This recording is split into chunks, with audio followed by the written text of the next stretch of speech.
Está começando mais uma edição do Policast, sua nova forma de se informar sobre o agronegócio.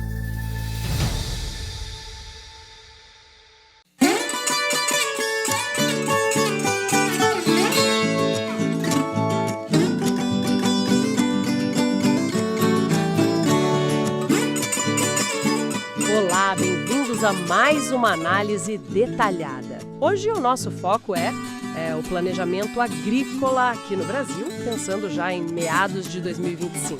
Isso aí. A gente vai olhar as previsões de clima mais recentes, estratégias de plantio regionais, tipo o ZARC, o cenário das hortaliças agora para maio, e até como tecnologias tipo bioestimulantes entram na conversa.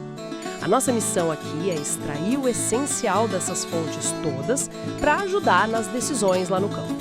Ok, então, vamos começar. Com certeza. E é muito relevante, porque a ideia é justamente combinar essas informações.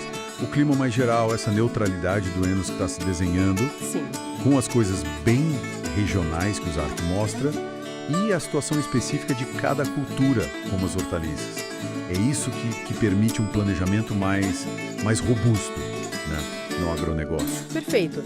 Então, o ponto de partida mais natural é o clima mesmo.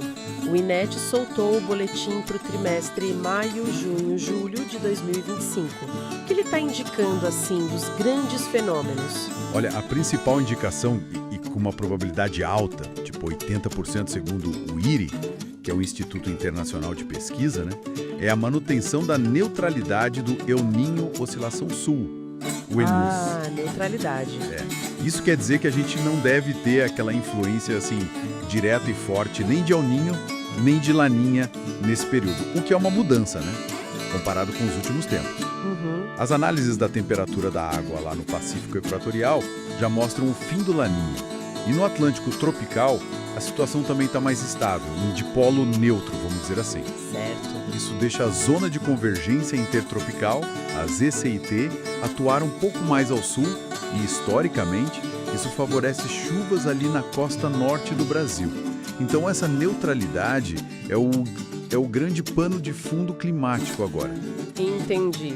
Com esse cenário mais neutro, mas, claro, pensando na imensidão que é o Brasil, Exato. A diversidade toda, Exato. a necessidade de um planejamento bem regionalizado fica ainda mais clara, certo? Fica ainda mais claro. E aí entra uma ferramenta que você mencionou, o ZARC. Como ele funciona nessa história toda? Precisamente. O Zoneamento Agrícola de Risco Climático, o ZARC, é uma ferramenta-chave do mapa, do Ministério da Agricultura. Certo. Ele basicamente indica para cada município e para cada cultura qual a melhor época de plantar para ter menos risco climático. Ele cruza dados de clima, tipo de solo, o que a planta precisa. Ah, bem específico. Muito específico. E a importância é enorme. Primeiro porque seguir o ZARC ajuda a diminuir perda por seca, ou chuva demais, ou geada, Sim. E segundo, que não é só uma recomendação. Muitas vezes é obrigatório para conseguir acessar o Proagro, o seguro rural subsidiado. Nossa, então é fundamental mesmo. Fundamental. Por isso é vital consultar o ZARC certinho para sua região e cultura. E claro, sempre ajustar com as previsões de mais curto prazo, usando fontes confiáveis. Conab, Embrapa, as EMATERs locais. Entendido.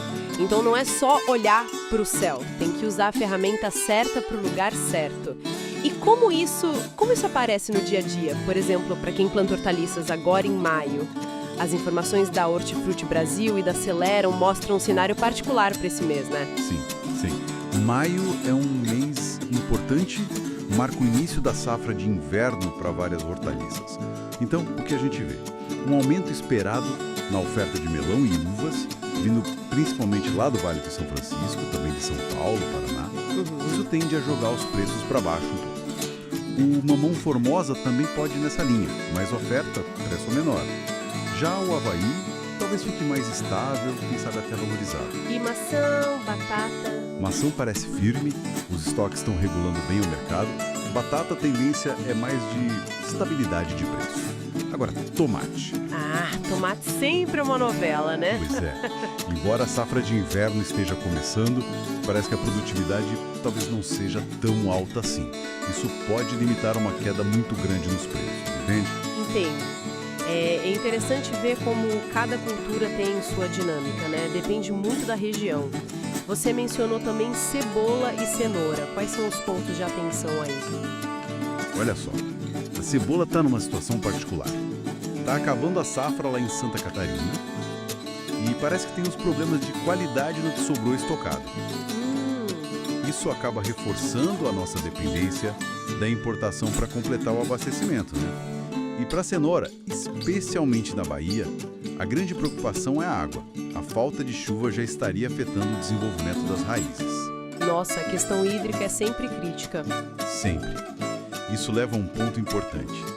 Essa vulnerabilidade à falta de água e como o setor busca soluções. É nesse contexto que entram tecnologias como os bioestimulantes. Aquele material da Celeron, por exemplo, cita justamente isso. Ah, sim. O objetivo de fazer a planta ter raiz mais profunda, aguentar melhor o estresse hídrico, melhorar a qualidade do fruto, da folha. Não é endossar um produto específico, claro, mas ilustra o tipo de inovação que o setor busca para dar mais resiliência, né? Para a planta aguentar esses trancos. Faz todo sentido. Então, se a gente juntar as peças, temos um clima geral de neutralidade para o trimestre, o que talvez até reforce a importância de ferramentas bem locais, como o ZARC, né? Porque as variações de cada região ficam mais evidentes. Exato. Aí a gente vê tendências de mercado bem claras para as hortaliças em maio, super ligadas às janelas de safra de cada lugar e a fatores como a água disponível. E por fim, essa busca contínua por tecnologia, por bioestimulantes, por exemplo, para ajudar a planta a resistir a esses estresses. Exatamente. E isso nos leva talvez a uma reflexão um pouco além do planejamento da safra atual. Pensando nessa previsão de neutralidade, que por um lado pode ser um alívio depois de extremos recentes, Sim. mas que, por outro, deixa ainda mais clara a enorme variabilidade climática que a gente tem dentro do Brasil e que o ZARC mapeia tão bem.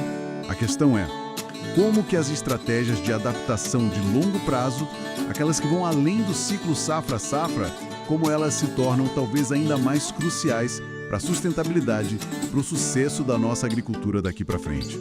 Fica aí a pergunta para a gente pensar.